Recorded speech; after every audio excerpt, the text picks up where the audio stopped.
अल्हम्दुलिल्लाहि रब्बिल आलमीन वस्सलातु वस्सलामु अला रसूलिल अमीन व अला आलिहि व सहबिहि अजमईन व मन तबिअहुम बि ihsaनिन इला यौमिद्दीन अम्मा बअद। रब्बि इश्रह ली सदरी व यस्सिर ली अमरी वहलुल उक़दतम मिन लिसानी यफ़क़हू क़ौली रब्बि ज़िदनी इल्मा अल्लाहुम्मा अन्फ़अना बिमा अल्लमतना व अल्लिमना मा यनफ़अुना वज़िदना इल्मन व अमलन आमीन या रब्बल आलमीन।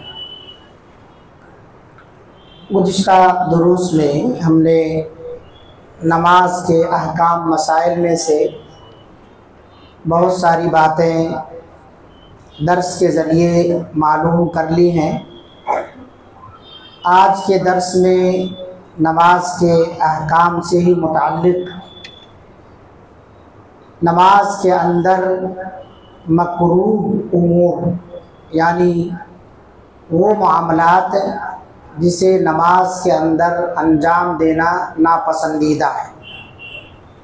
मकरूह का जो लफ्ज़ है शरीयत की इस्तिलाह में ऐसे काम को कहते हैं जिसे छोड़ने की तरगीब शरीयत की तरफ से दी गई, यानी इस काम को अंजाम नहीं देना चाहिए, शरीयत ने उसे नापसंद किया, उसे छोड़ने पर सवाब मिले लेकिन अगर उसका इर्तिकाब हो जाए तो गुनाह ना हो, उसे मकरूह कहा जाता है। और हर आदमी ऐसे काम को जिस पर सवाब मिलेगा चाहे करके या छोड़ के, बाज़ ऐसे काम है जिसके करने पर सवाब है, नहीं करे तो कोई पकड़ नहीं, और बाज़ ऐसे काम है जिसके छोड़ने पर सवाब मिलता है, अगर आपने नहीं छोड़ा तो गुनाह नहीं, उसी को मकरूह कहा जाता है। तो हर मोमिन अपने अंदर इस बात की रग़बत रखता है कि मैं ऐसा काम करूं जिससे मुझे सवाब मिले। नेकियों का मोमिन चूँकि हरीस होता है इसलिए ऐसे कामों की वो रग़बत रखता है। तो मकरूह ऐसे काम को कहते हैं जिसे छोड़ने की तरगीब शरीयत की तरफ से दी गई, उसे छोड़ने पर सवाब मिले लेकिन अगर उसका इर्तिकाब हो जाए तो उस पर कोई गुनाह ना हो। ऐसे बहुत सारे काम नमाज के अंदर भी हैं कि अगर आपने छोड़ दिया उन कामों का करना नमाज की हालत में दौरान सलात तो आपको सवाब मिलेगा, आपकी नमाज में मज़ीद हुस्न और खूबसूरती पैदा हो जाएगी, नमाज के सवाब में इजाफ़ा हो जाएगा। और अगर आपने उसे कर लिया है तो उससे आपकी नमाज ख़राब नहीं होगी। वो काम जो नमाज के अंदर हमें छोड़ देना चाहिए, जिसके छोड़ देने पर सवाब है, मकरूह उसी को कहा जाता है। उनमें से एक चीज़ ये है कि दौरान सलात सर या निगाह को इधर उधर ले जाना। बहुत सारे लोगों को देखा जाता है जब नमाज में खड़े होते हैं तो गर्दन भी बाकायदा तौर पर इधर उधर घुमाते रहते हैं और निगाह से अगली जो सामने की सफ़ है उनकी निगाह के सामने है, सब सफ़ में मुआयना कर लेते हैं कि फ़लाँ साहब कहाँ खड़े हैं। नमाज पढ़ने के दौरान ही सबकी हाज़िरी लगाते रहते हैं। तो ये मकरूह अमल है, इसको अगर आप छोड़ दें तो आपको सवाब मिलेगा। हज़रत आयशा रज़ियल्लाहु अन्हा ने नबी सल्लल्लाहु अलैहि वसल्लम से दौरान सलात इधर उधर देखने के बारे में पूछा तो आप सल्लल्लाहु अलैहि वसल्लम ने फरमाया ये तो शैतान का झपट्टा है, यानी शैतान आदमी की निगाह को उचक रहा है, जिसके ज़रिए शैतान बंदे की सलात को झपट लेता है। यानी अगर आपने नमाज में इधर उधर देखना शुरू किया तो आपके नमाज के सवाब में कमी वाक़ई होते जाएगी। गुनाह तो नहीं लिखा जाएगा लेकिन सवाब कट होता रहेगा आपका। और अगर आपने देखना बंद कर दिया, सजदे की जगह पर आपकी निगाह है तो आपको सवाब मिलेगा। गर्दन इधर उधर आप नहीं घुमा रहे हैं, सर इधर उधर नहीं कर रहे हैं, ऊपर नीचे बहुत ज़्यादा हरकत नहीं कर रहे हैं, तो ये सारी चीज़ें आपके सवाब में इजाफे का ज़रिया है, नमाज का दर्जा बढ़ता चला जाता है। तो एक काम जो दौरान सलात हमें नहीं करना चाहिए, जिसके हम छोड़ दें तो हमें सवाब मिलता है, वो क्या है? नमाज के दौरान अपनी निगाह को इधर उधर नहीं ले जाना चाहिए। ये शैतान का झपट्टा है, इससे आदमी के नमाज को शैतान झपट रहा है। इसी तरह से निगाहों को आसमान की तरफ उठाना। कुछ लोग नियत बांधे रहते हैं और ऊपर छत पर देखते रहते हैं, बार बार सर गर्दन ऊपर ले जाते रहते हैं। आप सल्लल्लाहु अलैहि वसल्लम का इरशाद है, लयंतहियन्ना अक़वामुन यरफ़ऊना अबसारहुम इलस्समाई फ़िस्सलाति औ लतुख़्तफ़न्ना अबसारुहुम।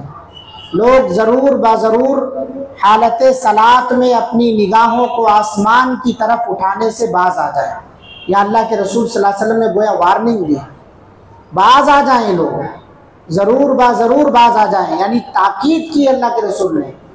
अगर कोई आदमी इस जुर्म में मुब्तला है तो उसे बाज आ जाना चाहिए, नहीं तो क्या होगा, वरना उनकी निगाहों को उचक लिया जाएगा, निगाहों को की रोशनी छीन ली जाएगी। तो ये या तो धमकी है और या हकीकत में अल्लाह ताला कादिर है हर चीज़ पर। आँख में रोशनी अल्लाह ही ने दी है, रोशनी छीनने पर भी अल्लाह ताला कादिर। इससे मालूम होता है कि हम नमाज के दौरान हो या नमाज से बाहर हो, अपने निगाहों की हिफाजत करें।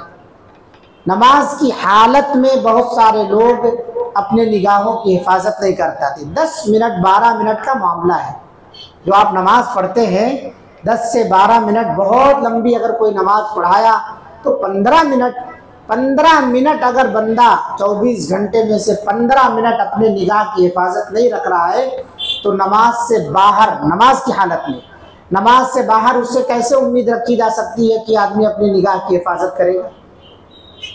जहाँ पर पूरी तवज्जो अल्लाह की तरफ उसकी होनी चाहिए, इस तरह वो नमाज पढ़े गोया अल्लाह को देख रहा है। अगर इतना ख्याल ना आए तो ये डर रहे, ये उसे महसूस हो कि अल्लाह मुझे देख रहा है। ऐसी हालत में खड़े होकर के अगर वो निगाह की हिफाजत नहीं कर पा रहा है तो नमाज से बाहर कैसे निगाह की हिफाजत की जाएगी? क्या गारंटी है, क्या जमानत है?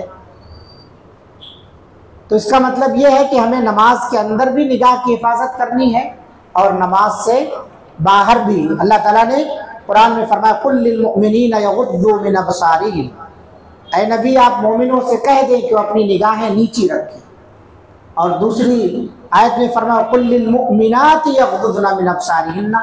मोमिना औरतों से कह दो कि वो अपनी निगाहों की हिफाजत करें, यानी मर्दों औरतों दोनों को हुक्म है। और नमाज के अंदर अगर हम निगाह की हिफाजत करते हैं तो सवाब मिलेगा, नमाज से बाहर भी निगाह की हिफाजत करते हैं तो सवाब भी मिलेगा, क्योंकि बदनिगाही को ज़िनाकारी करार दिया गया है। अल्लाह के रसूल सल्लल्लाहु अलैहि वसल्लम ने बयान फरमाया, वल ऐनानी तज़नी, आँखें ज़िना करती हैं और उनका ज़िना क्या है? गलत चीज़ों को देखना है। तो अगर आप नमाज के अंदर अपने निगाह की हिफाजत कर रहे हैं तो नमाज के बाद ये 10 मिनट 12 मिनट की प्रैक्टिकली जो अमल आप अंजाम दे रहे हैं, इंशाअल्लाह इसका असर नमाज के बाद भी दिखेगा। और नमाज में नहीं हिफाजत कर पा रहे हैं तो हर जाने आने वाली औरत पर निगाह गड़ा के ही खड़े रहेंगे। आप ये नहीं कहेंगे कि मोमिना बहन जा रही है, उसको देखेंगे ऊपर से नीचे, उसका नशीब व फराज, उतार चढ़ाव, सारी चीज़ों पर आपकी नज़र रहेगी। तो ये नमाज जो है हमें बहुत सारी बेहयाइयों बुराइयों से रोकने वाली। इन्ना सलाता तन्हा अनिल फहशाई वल मुनकर, नमाज बेहयाइयों से बुराइयों से रोकने वाली। नमाज बेहया नहीं बनाती, हयादार बनाती। तो बदनिगाही नमाज के अंदर भी नहीं होना चाहिए और नमाज से बाहर भी नहीं होना चाहिए। इसी तरह से एक मकरूह काम ये है कि कोई अबस काम नमाज के अंदर किया जाए, बेकार काम जिस पर कोई सवाब ना हो। जैसे बार बार आदमी अपने कपड़े को समेटे या बदन को ठीक ठाक हरदम करता रहे, बॉडी नापता रहे अपना, या कंकरी वगैरह से सजदे की हालत में वो खेलता रहे, या कुछ लोग हैं जो नाक में उंगली डाल करके निकाल के घोंट के चेक करते रहे, लेसदार है या सूखा है, कैसा है, क्वालिटी क्या है उसकी, या बिला ज़रूरत हरकत करते रहे, हिलते डुलते रहे एकदम से। कुछ लोग हैं पैर पे पैर बदलते रहते हैं एकदम से नमाज की हालत में, यानी बाजू वाले की पूरी नमाज ख़राब किए रहते हैं। नमाज खुशू खुजू के साथ पढ़ना चाहिए। क़द अफ़लहल मुमिनून अल्लज़ीना हुम फ़ी सलातिहिम ख़ाशिऊन। अल्लाह ने कहा वो मोमिन कामयाब हो गए जो अपनी नमाज में खुशू खुजू इख्तियार करते हैं। खड़े हो गए तो उन्हें महसूस नहीं होता है कि हाँ हमारे आजू बाजू भी कोई खड़ा है, उससे बेपरवाह हो जाते हैं, वो बस अल्लाह की धुन में। सहाबा नमाज तो छोड़िए, नमाज के बाहर अल्लाह के रसूल सल्लल्लाहु अलैहि वसल्लम जब दर्स देते थे तो इस हमातन गोश हो करके, इस कैफियत के साथ आप सल्लल्लाहु अलैहि वसल्लम की बातें सुनते कि अगर परिंदा उनके सर पर बैठ जाए तो फिर उनके किसी और हरकत से वो उड़ने ना पाए। ऐसे बैठे रहते जैसे कोई दरख्त हो, कोई लकड़ी कहीं गाड़ दी गई हो, हिलते डुलते रहते, मुतवज्जे होके सुनते थे अल्लाह के रसूल सल्लल्लाहु अलैहि वसल्लम।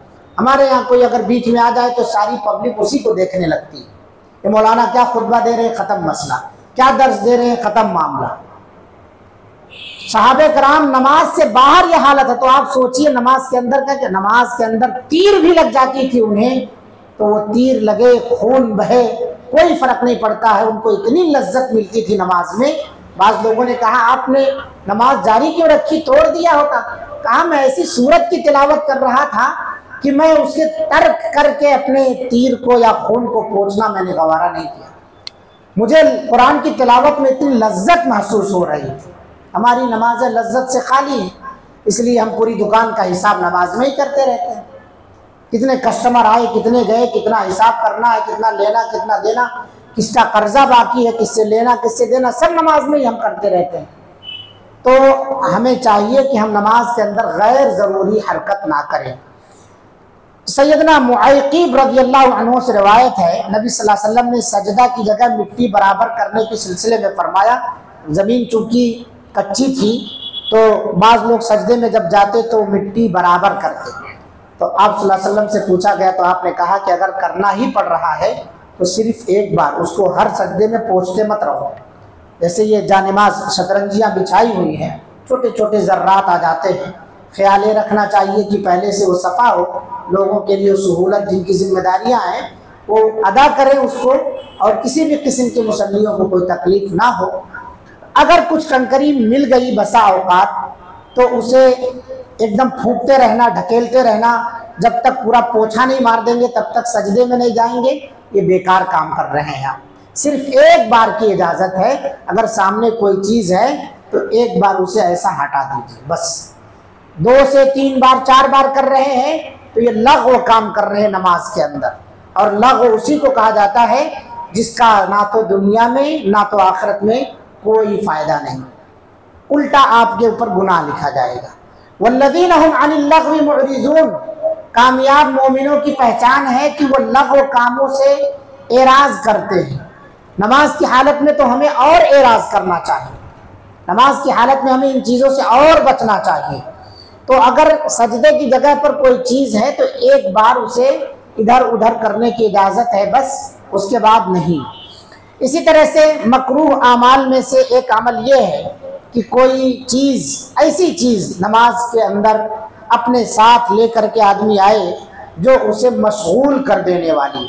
बसा औकात हमारे बहुत सारे भाई छोटे छोटे बच्चों को जो बेशुरूर होते हैं, शुरूर नहीं होता, उनको ले आते नमाज भर, अपना जो परेशान रहते और तो रहते ही हैं, दूसरा भी परेशान रहता है।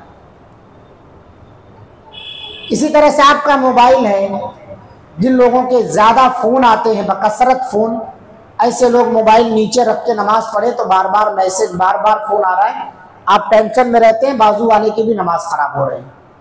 मोबाइल आप लेकर के आए हैं, साइलेंट कर लीजिए, ये मस्जिद का भी अदब है, और आपकी नमाज ख़राब होने वाली ना हो, आपके सवाब में कमी ना आए, उसे साइलेंट कीजिए, स्विच ऑफ कर दीजिए, दुनिया से कट जाइए।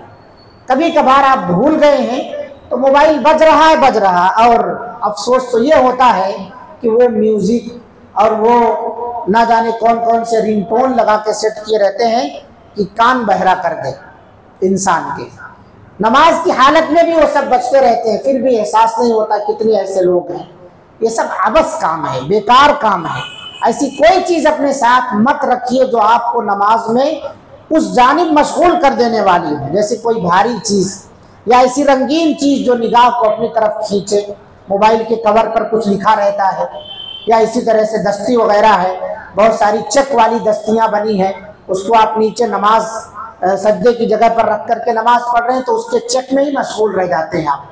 अल्लाह के रसूल सल्लल्लाहु अलैहि वसल्लम एक मरतबा नमाज पढ़ रहे थे, आपके सामने धारीदार चादर पर्दा लटकाया था हज़रत आयशा रज़ियल्लाहु अन्हा ने।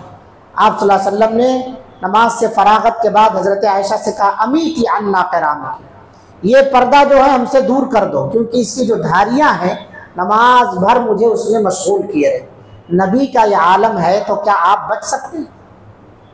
क्या आप बच सकते हैं? इसलिए नमाज के दौरान सलात, नमाज के अंदर अपने से ऐसी तमाम चीज़ें दूर रखिए जो आपको नमाज की हालत में उसमें मशगूल कर देने वाली।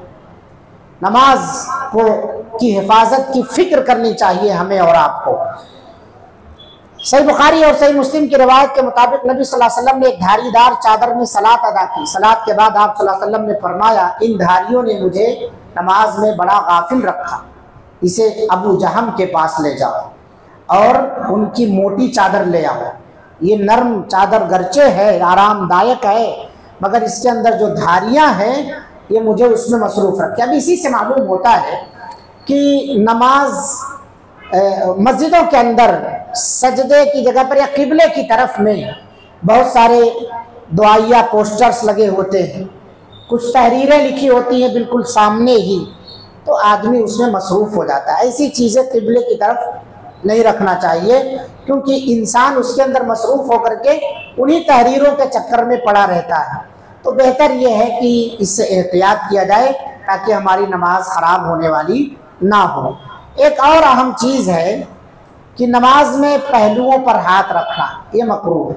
जैसे आप नीयत बांधे हैं और नीयत बांधे बांधे कोख पर हाथ रख कर के आप ऐसा नमाज पढ़ें, इससे मना किया गया। आप सल्लल्लाहु अलैहि वसल्लम ने मना फरमाया है। ये गैरों की मुशाबहत है, अच्छे लोगों की मुशाबहत से भी कमर पर ऐसा हाथ रख करके नहीं खड़ा होना चाहिए। ये भी सही लोगों की पहचान नहीं है, ना अलामत है।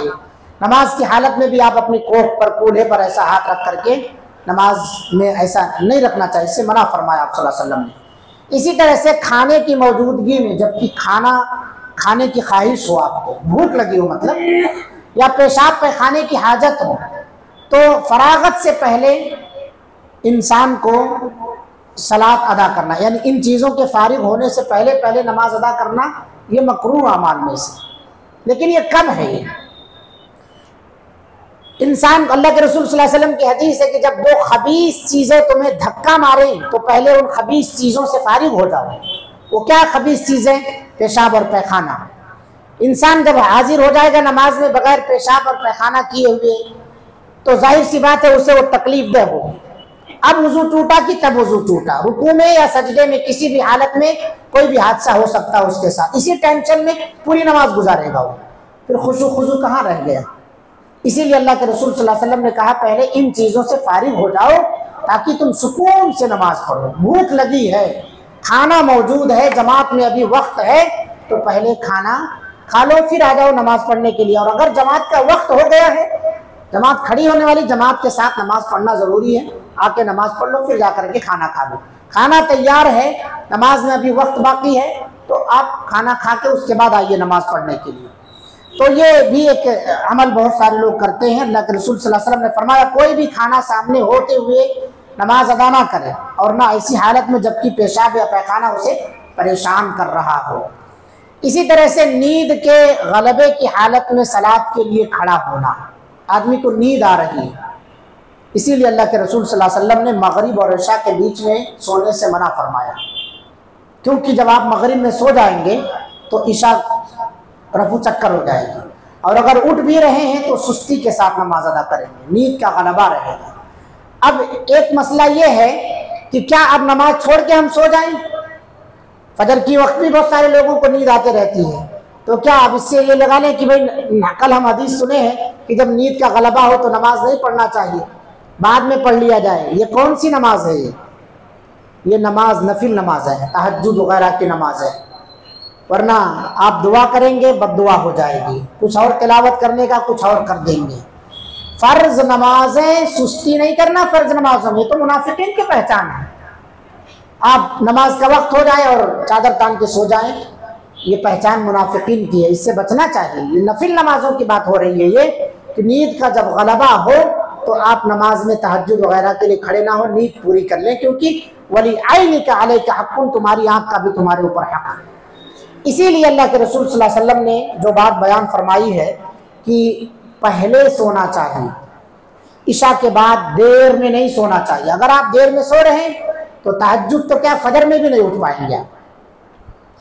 और पहले सो रहे हैं तो ये आपकी सेहत के लिए भी अच्छा है और आपके दीन के लिए भी अच्छा, दोनों एतबार से अच्छाइयाँ। इसलिए इंसान को चाहिए कि ईशा के बाद कोई ज़रूरत ना हो तो उसे जल्द सो जाना चाहिए, बिला वजह मोबाइलों में या गुफ्तगू में या दूसरी चीज़ों में अपने आप को मसरूफ़ नहीं रखना चाहिए, ताकि फजर से पहले तहज्जुद के लिए उठ जाए और एक्टिव हो, फिर फजर की नमाज भी बहुत आसानी के साथ वो अदा कर ले। और भी बहुत सारी बातें हैं, अगले दर्स में बकिया बातें इंशाअल्लाह बयान की जाएंगी। तो ये है नमाज के अंदर मकरूह आमाल, हमें इन चीज़ों से बचना चाहिए कि नमाज के अंदर हम निगाह या सर को इधर उधर ना ले जाएं। इसी तरह से आसमान की तरफ निगाह उठाना, यह हमारी आंखों की बसारत अल्लाह ताला छीन लेने पर कादिर है। नबी सल्लल्लाहु अलैहि वसल्लम ने इससे मना फरमाया। कोई भी अबस काम, बेकार काम, लग़ो काम हम नमाज की हालत में ना करें, और ऐसे ही कोई ऐसी चीज़ अपने साथ नमाज में ना ले आए जो हमें उसके अंदर ही मशगूल कर दे। मैंने अभी बच्चों की मिसाल दी है, सबको बच्चों से मोहब्बत, लेकिन जब उनके तरबियत देने का वक्त आता है ना तो माँ बाप के पास ही वक्त नहीं होता है। जब उनको शुऊर नहीं होता है तो बहुत लाड प्यार करते हैं, बहुत वक्त देते हैं, और जब वो शुऊर वाले बन जाते हैं तो हम जैसे भूल जाते हैं कि हमारी एक जिम्मेदारी ख़त्म हो गई। जहाँ तरबियत देना है वहाँ ना दे करके, जब वो छोटे हैं चीखने चिल्लाने वाले होते हैं तब हम उठा के गोद में मस्जिद में ले आते हैं कि हमारा भी बच्चा है। बच्चों से हमें दुश्मनी नहीं है, आपकी नमाज ख़राब हो रही है, उसका ख्याल कीजिए। वो बच्चा अभी माँ की तरबियत में रहना चाहिए, माँ अपने साथ उठे बैठे वहाँ संभाले। जब उनके अंदर शुरूर आ जाए तो आपकी जिम्मेदारी बनती है अपने साथ मस्जिद को लाइए। और इसकी उम्र तकरीबन मौजूदा दौर के हिसाब से अगर देखा जाए तो 5 से 6 साल की उम्र से जायद जो बच्चे हों उनको आप मस्जिद लेकर के आए। उससे नीचे जो बच्चे हों उन्हें घर में रहने दीजिए, आप उन्हें घर में रहने दीजिए। इसी तरह से सलात में पहलुओं पर हाथ नहीं रखना चाहिए। खाने की मौजूदगी में जब भूख लगी हो या इसी तरह से पेशाब पैखाना की ज़रूरत महसूस हो रही तो भी नमाज नहीं अदा करना चाहिए। इन सब चीज़ों को पहले फारिग हो जाए इनसे, उसके बाद सुकून से नमाज पढ़ें। नींद का गलबा हो, इस हालत में नमाज में ना खड़े हों, पहले आदमी नींद पूरी कर ले, यानी नफिल नमाजों के लिए खड़ा होना हो तो फ़र्ज़ नमाजों के लिए किसी भी किस्म की सुस्ती और काहली नहीं होनी चाहिए। निफाक की अलामत है। अल्लाह से दुआ है अल्लाह रब्बुल आलमीन हम तमाम लोगों को तमाम मकरूह आमाल से महफूज फरमाए। अल्लाह रब्बुल आलमीन हम सबको ऐसी चीज़ें अंजाम देने की तौफीक अता फरमा जिससे हमारी नमाज की हिफाजत होती हो, दीगर नेकियों की हिफाजत होती है। अल्लाह ताला हम सबको दर्स के अंदर बयान किए गए मकरूह आमाल से महफूज फरमाए। आमीन। अस्सलामु अलैकुम वरहमतुल्लाहि वबरकातुहू। सुब्हानकल्लाहुम्मा व बिहम्दिका अशहदु अल्ला इलाहा इल्ला अंता अस्तगफिरुका व अतूबु इलैक।